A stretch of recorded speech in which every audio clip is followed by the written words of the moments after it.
Bonjour chers amis, je vous espère en bonne santé. Oui, les vers intestinaux. Les vers intestinaux sont, ou encore appelés les parasites intestinaux, ils sont là chaque jour, nous les côtoyons et peuvent embêter notre santé, ils peuvent altérer notre santé, ils peuvent détériorer notre santé si on ne sait pas faire. Alors comment savoir que nous avons un problème de vers ou bien de parasites intestinaux? Comment ces vers se manifestent quand ils sont dans notre corps, notamment dans notre tube digestif, dans notre intestin? Comment savoir que nous avons les vers dans notre corps? Les vers peuvent se manifester de différentes manières. Nous avons trois possibilités. Première possibilité, c'est qu'il n'y a pas de symptômes. Quelqu'un qui a des vers intestinaux dans son corps, dans son tube digestif, n'a pas de symptômes, il n'a rien. La deuxième possibilité, c'est que la personne peut avoir des symptômes, mais qui ne sont pas spécifiques. Ces symptômes ne disent pas forcément que la personne a un problème de vers. Il peut s'agir de nausées, ou bien la personne peut vomir même. La personne peut avoir des douleurs abdominales, des douleurs au ventre. La personne peut faire de la diarrhée, ou la personne perd du poids. La personne maigrit de jour en jour. Voilà, la troisième possibilité, c'est qu'il y a certains vers qui donnent des signes spécifiques. Il y a des symptômes spécifiques qu'on peut avoir. Par exemple, certains vers donnent le grattage au niveau de l'anus, ce qu'on appelle le prurit anal.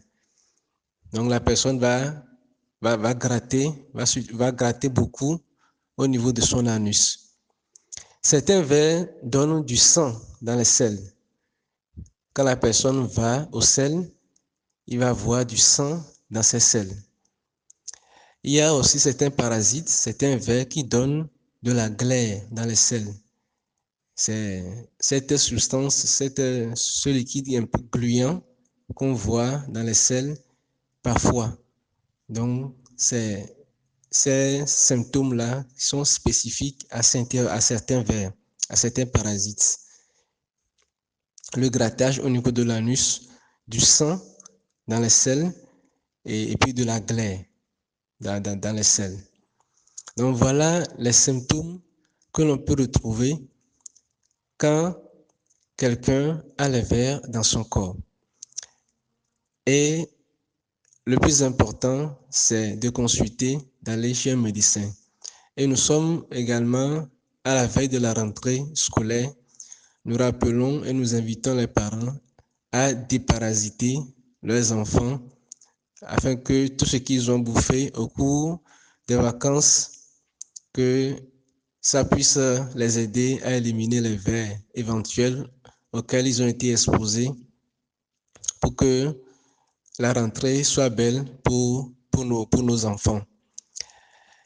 Nous rappelons également à vous qui êtes intéressés par les informations concernant les vers, vous pouvez vous inscrire gratuitement en écrivant sur WhatsApp au numéro 98 21 02 66 pour recevoir des informations concernant les vers ou les parasites intestinaux. Nous vous rappelons également notre programme Zéro Vers auquel vous vous souscrivez pour ne plus jamais oublier de vous déparasiter à temps et convenablement. N'oubliez pas également de partager cette information avec vos amis, avec vos familles, pour que la communauté puisse s'agrandir. Passez une excellente journée. À bientôt.